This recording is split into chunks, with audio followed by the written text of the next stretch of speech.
ఇటీవల మీరు ఇంటర్నెట్లో ఒక ఫినామినన్ నోటీస్ చేసింటారు. ఆమ్ ఆద్మీ పార్టీ నాయకుడు రాఘవ్ చద్దా పైన ఆప్ చర్య తీసుకున్నప్పుడు నేను ఒక వీడియో పెట్టాను.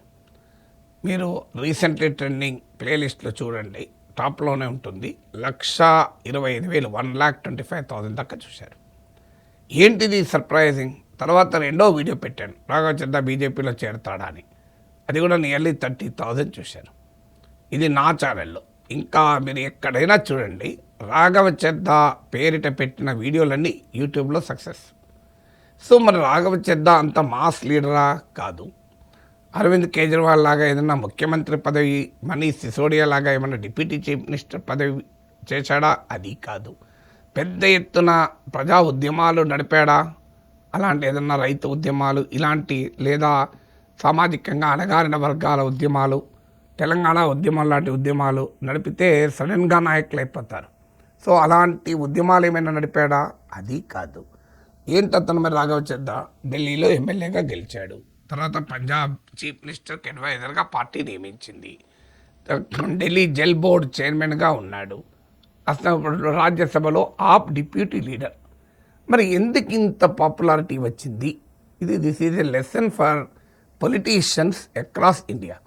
మన తెలుగు రాష్ట్రాల్లో కాదు, దేశమంతటా కూడా ఇదొక ఫినామినన్. ఏంటి ఫినామినన్ ఏమంటారంటే ద ఆల్గరిథం పొలిటీషియన్ అంటారు. అంటే ఇంటర్నెట్ ఏజ్కు తగినట్లుగా ఆన్లైన్లో కనెక్టెడ్ అయి ఉన్న యంగర్ మిడిల్ క్లాస్ ప్రజలకు చాలా దగ్గరగా ఉండేలా తన ఇష్యూస్ రేజ్ చేయగలగాలి, ఆ ఇష్యూస్ను ప్యాకేజ్ చేయగలగాలి. అది ఇన్స్టాలో రీల్స్ లాగా, యూట్యూబ్లో షార్ట్స్ లాగా, సోషల్ మీడియాలో సెన్సేషన్గా, వైరాలిటీ స్వభావం కలిగిన రీతిలో కంటెంట్ ప్యాకేజ్ కావాలి. సో అందులో ఎమోషన్ ఉండాలి, అందులో ఎంపతి ఉండాలి. సో దాన్ని కనెక్ట్ అయి కావాలి. You should connect somebody. So ఆ రకమైనటువంటి ది ఆల్గరిథమ్స్కు సూటర్ అయ్యేలా పొలిటీషియన్ కనుక ప్లాన్ చేసుకుంటే ఇవి చాలా తక్కువ కాలంలోనే ఎక్కువ పాపులారిటీ పొందుతాడు అన్నదానికి రాఘవ్ చద్దా ఒక ఉదాహరణ. మీకు రాఘవ్ చద్దా ఫినామినన్ అనలైజ్ చేస్తే బహుశా ఒక 3-4 ఏళ్ల క్రితం, 2 ఏళ్ల క్రితం కూడా I don't think anybody knows Raghav Chadha. కానీ ఇప్పుడు Raghav Chadha has become suddenly so popular. దాంతో బహుశా ఆయనలో అంబిషన్ కూడా పెరిగి ఉంటుంది. పార్టీకి కూడా దూరం అయ్యాడు. బీజేపీ దగ్గర చేసుకోవడానికి ప్రయత్నం చేస్తుంది. So lot of debate and discussion is being run around Raghav Chadha. So నేను ఇందులో రాఘవ్ చద్దా అనుసరించిన ఈ ఆల్గరిథం పాలిటిక్స్ ప్రత్యేకత గురించి ఈ వీడియోలో చెప్తున్నాను. ఇది కొత్తేమీ కాదు, రాఘవ్ చద్దా కనుక్కున్నదేమీ కాదు.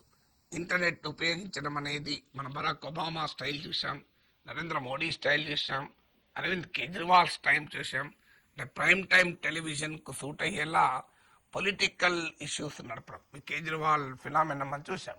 కరెక్ట్గా ఏదో ఒక బాంబు వేసేవాడు, అమ్మానీల పైన ఇంకోని పైన. సడన్గా అరౌండ్ 7 o'clock 7:30 ప్రెస్ కాన్ఫరెన్స్ పెట్టి బాంబు వేసేవాడు. ఇక అది బ్రేకింగ్ న్యూస్ అంటూ క్రాకింగ్ అయ్యేది, డిబేట్లు డిస్కషన్లు అయ్యేది. కావాలంటే కొన్న ఫ్రెండ్లీ మీడియాకు ముందు తాను వేయబోతున్న బాంబు కూడా లీక్ చేసేవాళ్ళు. వాళ్ళంతా ప్రిపేర్ అయి ఉండేవాళ్ళు. ఒకరిని చూసి పోటీ మరొకరయ్యేవారు. సో అలా Kejriwal prime time television politician అయితే, రాఘవ్ చద్దా ఇంటర్నెట్ ఏజ్ తగ్గట్టు ఆల్గరిథం పొలిటీషియన్. మీరు చూడండి ఒక్కొక్క ఇష్యూ, ఆ ఇష్యూ చెప్పే ముందు సిమిలర్ ఫినామినా మనకు మీకు మమ్దానిది కనబడుతుంది. చూడండి, జోరల్ మమ్దాని న్యూయార్క్ సిటీ మేయర్గా అయ్యాడు. కోర్స్ ఆయన చేపట్టిన రియల్ ఇష్యూస్, రాఘవ్ చద్దా కూడా కొన్ని రియల్ ఇష్యూస్ ఉన్నాయి, లేవని ఎవరన్నారు. సో ఎఫోర్డబిలిటీ క్రైసిస్ అక్కడ చేపట్టింది, రెంట్ ప్రాబ్లమ్స్ పెరిగిపోవడము, ఇలాంటి అంటే మా ఇంటర్నెట్లో కనెక్ట్ అయి ఉన్నటువంటి సెక్షన్స్ చాలా సీరియస్గా ఫీల్ అయ్యేటువంటి ఇష్యూస్ పట్టుకున్నాడు. జోరల్ మమ్దాని ఫేవరెట్ అయిపోయాడు, వెరీ యంగ్ లీడర్, చాలామందికి ఆదర్శ రాజకీయ నాయకుడు అయిపోయాడు. ఎప్పుడు ట్రంప్నే సవాల్ చేస్తున్నాడు. రాఘవ్ చద్దా అభిమానులకు కూడా ఆయన ఇలాంటి వాడు ప్రైమ్ మినిస్టర్ కాలంలో మొదలుపెట్టారు. అంటే చాలామందికి అది ఇష్యూలా కనిపించాను. నేను కూడా హైదరాబాద్లో మీకు ఈ పవర్ డిపార్ట్మెంట్ వాళ్ళు కేబుల్ వైర్లను, ఇంటర్నెట్ వైర్లను కట్ చేయడం మొదలుపెట్టారు. నేను మాట్లాడితే ఆశ్చర్యం, more than 1 lakh people watch చేశారు. వెరీ బిగ్ ఇష్యూగా ముందుకు వచ్చింది. ఏ తెలుగు మీడియా కూడా దాన్ని ఆ స్థాయిలో ప్యాకేజ్ చేయలేదు, ప్రజెంట్ చేయలేదు. అంటే కొన్ని ఇష్యూస్ ఎలా ఎమర్జ్ అవుతాయి, దాన్ని ఎలా పట్టుకోవాలి. Unfortunately no politician has seen the potential in it. So అందువల్ల ఇక్కడ జోరన్ మమ్దానీలు, రాఘవ చెద్దాలు లేరు గనక దాన్ని కరెక్ట్గా పట్టుకోలేదు. రాఘవ చెద్దా ఫినామినా చూడండి. ఫస్ట్ అండ్ గిగ్ వర్కర్స్ నుంచి మాట్లాడాడు. సో గిగ్ వర్కర్స్ నుంచి మాట్లాడిన దాంట్లో కూడా మీరు పార్లమెంటోమో రణగణధనులు, మోడీని ప్రతిపక్షాలు తిట్టుడు, బీజేపీ వాళ్ళు రాహుల్ గాంధీని తిట్టుడు, అల్లర్లు తప్ప ఇంకేమీ ఉండదు. సడన్గా రిఫ్రెషింగ్ కాంట్రాస్ట్ లాగా ఒక 10 నిమిషాల్లో ఇంకొక లాంగ్ స్పీచ్ ఇప్పుడు leader of the opposition Rahul Gandhi ఇస్తాడు చూడండి. శివ్ శివ్ అని శివుడు బొమ్మలు చూపెట్టుకుంటూ గంట మాట్లాడతారు, గంటన్నర. సో దాంతో డైవర్ట్ అవుతుంది. అలా కాదు, రాఘవ చెద్ద స్టైల్ ఏంటంటే ఇన్స్టాంట్ మెసేజింగ్కి ఉపయోగపడేలా బ్రీఫ్ అటెన్షన్ స్పాన్ ఉన్న డిజిటల్ జనరేషన్ దృష్టిలో పెట్టుకొని ఆర్టికులేటింగ్గా చెప్పదలుచుకున్న దాన్ని శృతి లేకుండా అధ్యక్ష మై ఏ బోల్ రాహు మై ఓ బోల్ రాహు అనే సోది లేకుండా సూటిగా ఆ ఇష్యూను 10 నిమిషాల్లో ప్రజెంట్ చేయడం. ఆ ప్రజెంట్ చేసే స్టైల్ కూడా కరెక్ట్గా ఇన్స్టాగ్రామ్ రీల్ లాగా పార్లమెంట్లో ప్రజెంట్ చేయడం. ఉదాహరణకు ఈ గిగ్ వర్కర్ గురించి మాట్లాడాడు. So Q commerce 10 minute delivery గురించి మాట్లాడాడు. దానికి ముందు తానే ఒకరోజు గిగ్ వర్కర్గా ఉండి తన అనుభవాన్ని కూడా పొందాడు. సో అది మామూలుగా పెళ్ళలేదు. ఎందుకంటే గిగ్ వర్కర్లు అందరూ దేశవ్యాప్తంగా కొన్ని లక్షల మంది గిగ్ ప్లాట్ఫామ్ వర్కర్స్ ఉన్నారు. వాళ్ళందరూ వాళ్ళ ఫ్యామిలీస్ కనెక్ట్ అవ్వడమే కాదు, వాళ్ళ సర్వీసెస్ పొందుతున్న వాళ్ళు లక్షలాది మంది ఉన్నారు. వాళ్ళంతా గిగ్ ప్లాట్ఫామ్ వర్కర్స్ అంటే ఏంటి? Internet economy. సో అందులో పనిచేయాలన్నా ఇంటర్నెట్ ఎకానమీతో కనెక్ట్ అయి ఉండాలి. అది వాడాలన్నా కూడా ఇంటర్నెట్ కనెక్ట్ అయి ఉండాలి. ఇంకేం కావాలి? వాళ్ళందరూ పెద్ద ఎత్తున దాన్ని షేర్ చేస్తున్నారు. దాంతో అదొక వైరల్ వీడియో అయిపోయి అదే ఇట్స్ అ రియల్ ఇష్యూ. దాంట్లో ఏమి ఇష్యూ నా యూజ్లెస్ ఇష్యూ కాదు, ఇష్యూ కూడా రియల్ ఇష్యూ. హ్యూజ్ సక్సెస్ అయ్యాడు. ఎందుకంటే కరెక్ట్గా లక్షలాది మంది ఉదయాలను కదిలించిన ఇష్యూగా ఉండడమే ఒకటి, ఇది రియల్ ఇష్యూ. తర్వాత అందులో ఎంపతి ఉంది. అంటే ఆ కష్టపడుతున్న వారి పట్ల ఒక సమాజంలో ఉండే ఆ ఎంపతిని రిఫ్లెక్ట్ చేశాడు. దాన్ని పద్ధతి ప్రకారం మెజర్డ్గా ఆర్టికులేట్ చేశాడు. అది సూపర్ హిట్ అయిపోయింది. ఆ తర్వాత ఏం చేశాడు? ఎయిర్పోర్ట్లో సమోసా ధరల గురించి మాట్లాడాడు. అఫ్కోర్స్ ఆమ్ ఆద్మీ పార్టీ వెక్కిరించవచ్చు, సమోసాల గురించి మాట్లాడుకోనికి రియల్ ఇష్యూస్ ఏం సంబంధమని. కానీ ఆ సమోసాలు ఎవరిని టచ్ చేసినాయి? ఎయిర్పోర్ట్లకు వెళ్ళే ప్రతి ఒక్కరూ తిట్టుకుంటారు. ఏంది ఇది అడ్డగోలుగా రేట్లుంటాయి ఇక్కడ, అసలు ఏంది ఈ రేట్లోని. మళ్ళీ ఆ గేట్ దగ్గరికి పోవాలంటే అన్ని షాపులు దాటుకుంటూ పోవాలి. ఆ రూట్ కూడా అట్లా పెడతారు. నీకు షార్ట్ డిస్టెన్స్ ఉన్నా కూడా ఇదంతా తిరుక్కుంటూ పోవాలి. ఒక వాటర్ బాటిల్ అయినా, ఒక టీ అయినా, ఒక దోశ అయినా, ఒక సమోసా అయినా భయంకరమైన కాస్ట్.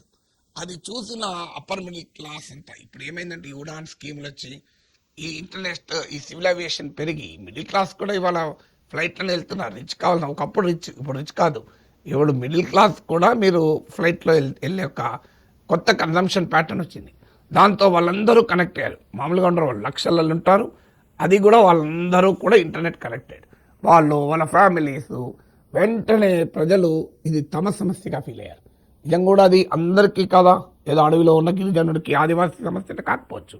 ఆదివాసీల ఘోరమైన దోపిడీ గురించి మాట్లాడితే వైరల్ కాదు. వ్యవసాయ కూలీలకు కూలీ దొరకడం ఏమంటే అది వైరల్ కాదు. అది పేద రైతుల గిట్టుబాటు ధరల గురించి అంటే రాదు, కౌలు రైతుల కష్టాల గురించి అంటే రాదు.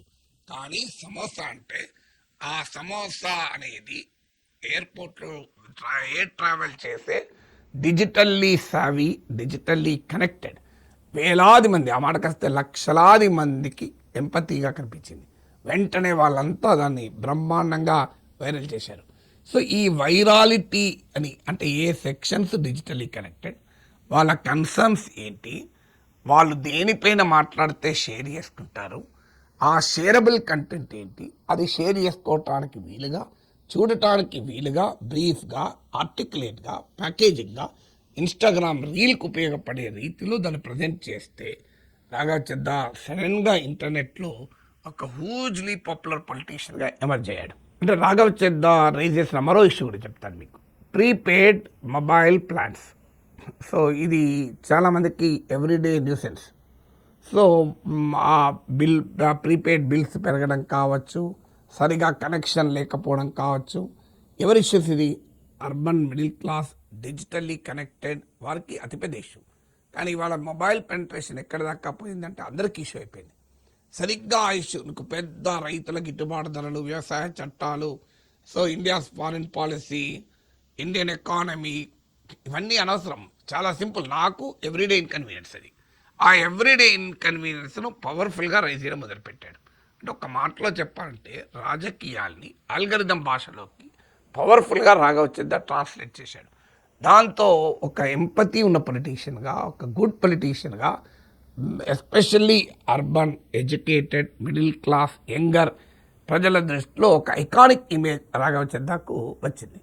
రాఘవచంద్ర ఈ అల్గరిథమిక్ పొలిటీషియన్స్ లేదా ఈ వైరాలిటీని దృష్టిలో పెట్టుకొని ఇష్యూస్ రేజ్ చేయడం. ఆ ఇష్యూ గ్రావిటీతో సంబంధం లేదు. ఆ ఇష్యూకు షేర్ చేసే స్వభావం ఉందా, స్పీడ్గా అది ఆన్లైన్లో సర్క్యులేట్ అవుతుందా, అది వైరల్గా మారుతుందా అనేది ఆ ఇష్యూకు ఆధారం. ఇప్పుడు నీకు ఏదో సీరియస్ ఇష్యూ అనుకోండి, స్ట్రక్చరల్ ఎకనామిక్ ప్రాబ్లమ్స్ లేదా ప్రజల సీరియస్ హెల్త్ ప్రాబ్లమ్స్, ఎడ్యుకేషన్ సిస్టంలో ఉన్న లోపాలు, ఇలాంటివి అర్థం చేసుకొని రియాక్ట్ కావటానికి సమయం పడుతుంది. ఇవన్నీ ఏంటంటే చాలా సింపుల్ ఇష్యూస్గా కనబడ్డా, but everyday inconvenience of the people. అందులో కూడా డిజిటల్లీ కనెక్టెడ్ ఉన్న ప్రజల రోజువారీ ఇన్కన్వీనియన్స్. వారు ఎవరికి చెప్పుకోవాలో తెలియక వ్యవస్థ పైన చిరాకుతో బాధపడుతున్న ఇష్యూస్. సో వారు ఇమ్మీడియట్గా దానిపైన కామెంట్ చేస్తారు, షేర్ చేస్తారు, లైక్ చేస్తారు. అందువల్ల దానికి ఒక వైరల్ స్వభావం ఉంటుంది. సో అలాంటి ఇష్యూస్ అవన్నీ ఏవి ట్రివియల్ ఇష్యూస్ అని నేను ఏమనడం లేదు. ఇప్పుడు మోర్ సీరియస్ ఇష్యూ అయినా ఉమెన్స్ మెన్స్ట్రువల్ హైజీన్ లాంటి సమస్యలకు కూడా లేవనెత్తాడు. సో ఈ ఇష్యూస్ సెలెక్టర్లో ఉన్నదంటే వైడర్ ప్రజల, అంటే అనేక మంది ప్రజల అనుభవంగా ఉండాలి. వాళ్ళు డిజిటల్లీ కనెక్ట్ అయి ఉండాలి. ప్రజలు దాన్ని ఎక్కువగా వెంటనే షేర్ చేసుకునే క్యారెక్టర్ ఉన్న ఇష్యూస్ ఉండాలి. దానిపై లైక్ చేసి కామెంట్ చేసే ఇష్యూస్గా ఉండాలి. వాటిని ఆ ప్రాపర్ ఫార్మాట్లో, ఆ రీల్స్ రూపంలో సర్క్యులేట్ అవడానికి ఈజీగా ఆ స్పీచ్ ఉండాలి. అల్లర్లు, గందరగోళం, దానికి తోడు ఇవన్నీ ఏవి పొలిటికల్లీ కంటెన్షియస్ కాదు. ఇప్పుడు ఉదాహరణకు యూనిఫామ్ సివిల్ కోడ్పై రాఘవచంద్ర మాట్లాడాడు అనుకోండి, సో లేదా ఫారిన్ పాలసీ ఫెయిల్యూర్స్ అన్నది మనం మాట్లాడనుకోండి, ఒక సెక్షన్ యాక్సెప్ట్ చేస్తే ఇంకో సెక్షన్ యాక్సెప్ట్ చేయదు. కానీ ఎయిర్పోర్ట్లో సమోసాల ధరలు, ప్రీపెయిడ్ మొబైల్ ప్లాన్స్, డిజిటల్ మీకు ప్లాట్ఫామ్ వర్కర్ల సమస్యలు, ఇవి అందరి సమస్యలు కదా, దీంట్లో ఏం కాంట్రవర్సీ లేదు కదా. సో ఇలాంటి ఇష్యూస్ను ప్రాపర్గా ప్రొజెక్ట్ చేయడం నా ఎక్స్పీరియన్స్ చెప్పి ముగిస్తాను. నేను ఒకరోజు ట్రైన్లో వైజాగ్ వెళ్తున్నాను. సో నేను థర్డ్ ఏసీ బుక్ చేసుకొని వెళ్తున్నాను. కానీ ఆ ఏసీ బోగీలో కూడా వాష్రూమ్స్ చాలా దారుణంగా ఉన్నాయి, స్మెల్ వస్తున్నాయి. నేను వెంటనే ట్విట్టర్లో పోస్ట్ పెట్టాను. సో ఇదేం స్వచ్ఛ భారత్, మేము రోజు స్వచ్ఛ భారత్ సెస్ కడుతున్నాం, ఏసీ దాంట్లో ఇంత దారుణంగా ఉంటే ఐ కెన్ అండర్స్టాండ్ ఇక స్లీపర్ కోచుల్లో ఇంకా దారుణంగా జనరల్ బోగీలో ఎలా ఉంటాయో, మరి ఇదేం స్వచ్ఛ భారత్ అని పోస్ట్ పెట్టాను. సో నేను పెట్టింది కొన్ని లక్షల మంది రైల్వే ప్యాసింజర్ల రోజువారీ ఎక్స్పీరియన్స్. వాళ్ళు ఎవరికి చెప్పుకోవాలో తెలియదు, ఎక్కడ కంప్లైంట్ చేయాలో తెలియదు.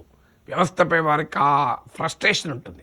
కరెక్ట్గా ఆ ఫ్రస్ట్రేషన్ రిప్రజెంట్ చేసింది. వితిన్ అవర్ కొన్ని వేల మంది లైక్ చేశారు, షేర్ చేశారు, కామెంట్ చేశారు.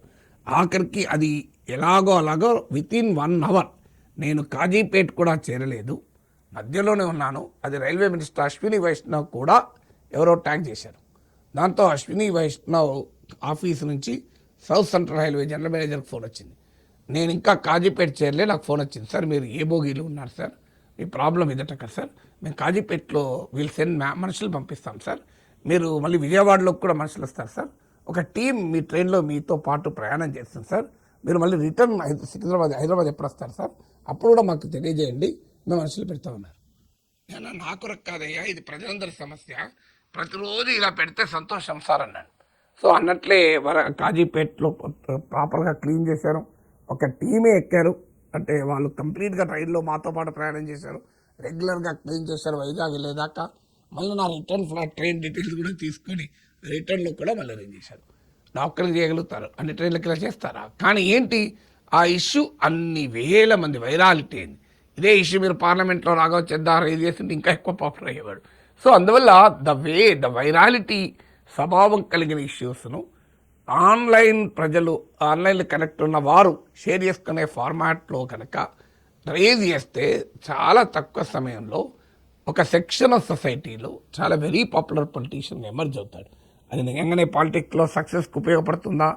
What works online need not necessary work on offline. అది చూడాలి. ఆన్లైన్లో క్రేజీగా వైరాలిటీ ఉన్నంత మాత్రం ఆఫ్లైన్లో హీరో కావాలని ఏం లేదు. But still Raghava Chadha new the language of internet age politics.